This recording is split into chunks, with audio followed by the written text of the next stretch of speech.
O Engenho Corredor pertenceu ao avô do escritor José Lins do Rego e foi construído no século XIX.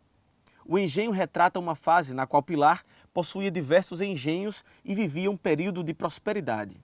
Zé Lins do Rego, ele se tornou eterno, imortal, essa é a palavra literária, né? Ele se tornou imortal pelas suas obras. Coisa fácil, porque Zé Lins do Rego apenas colocou nos papéis o que ele viveu. Né? Ele amava e decantava através da escrita, né, a cidade do Pilar. Ele vivenciava a enchente, né, a indignação, porque ele era indignado com a questão da escravidão, dos maus tratos. Né? Ele também gostava de citar em seus livros a natureza em si, o cajá maduro do engenho.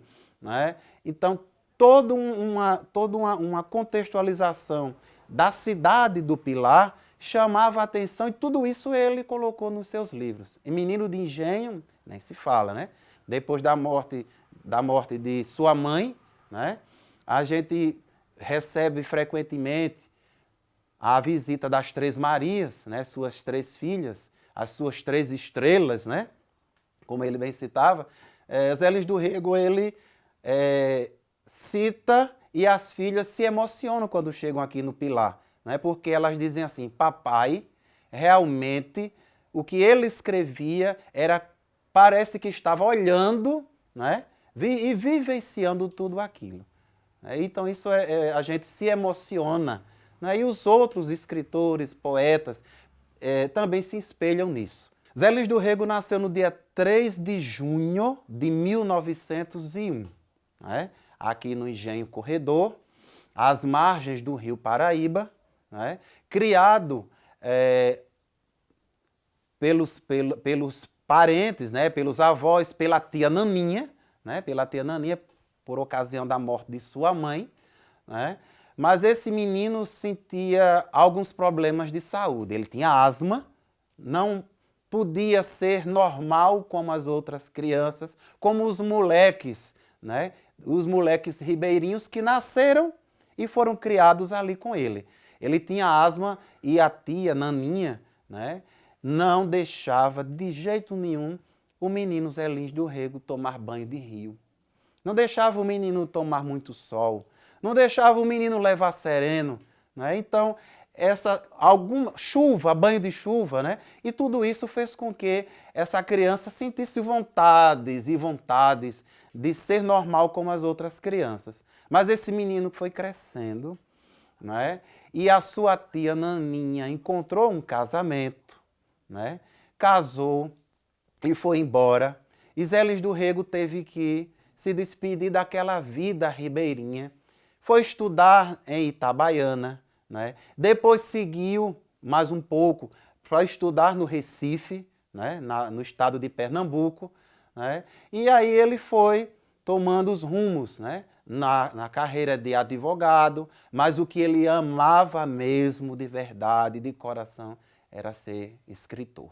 Menino de Engenho eu considero assim importante porque relata a nossa história, a nossa cidade. Né?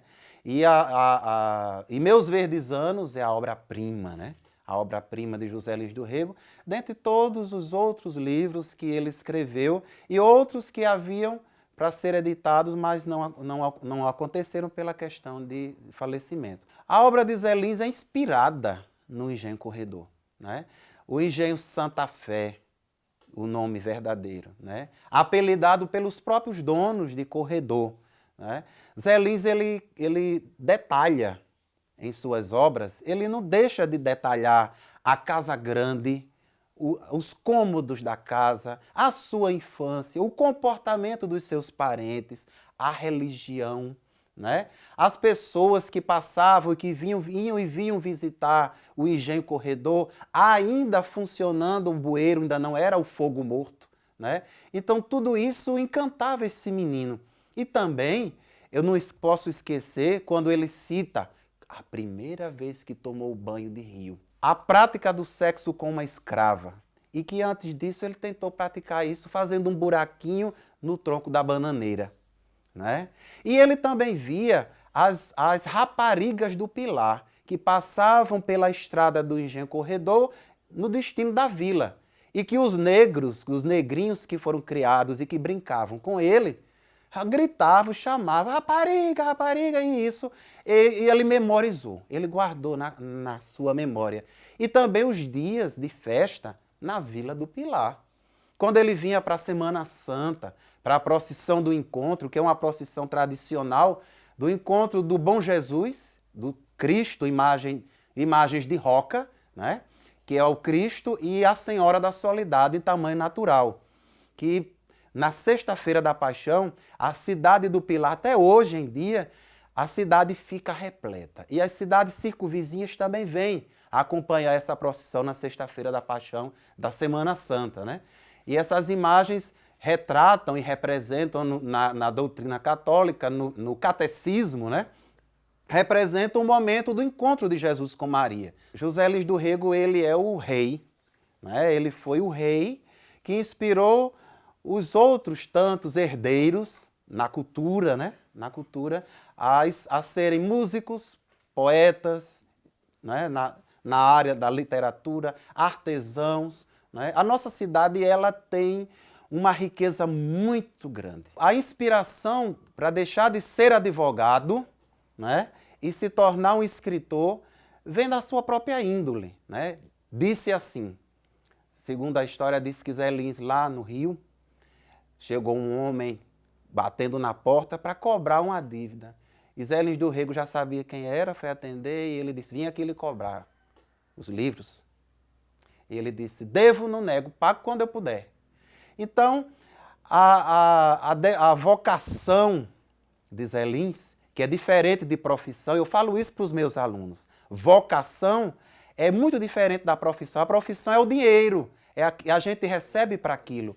E a vocação é aquilo que a gente nasce para ser, né? Então Zé Lins nasceu para ser um poeta, para ser um escritor e para decantar a história do Pilar, para eternizar a cidade do Pilar, né? Os escritores e cineastas como Zezita Matos, né? E também outras personalidades que vêm visitar Pilar, que também que saíram de Pilar para poder viver, ter um pouco mais de melhorar um pouco de vida. Essas pessoas voltaram e voltam para cá e ficam incentivando a gente a citem, falem, mostrem, divulguem Pilar, porque é muito importante.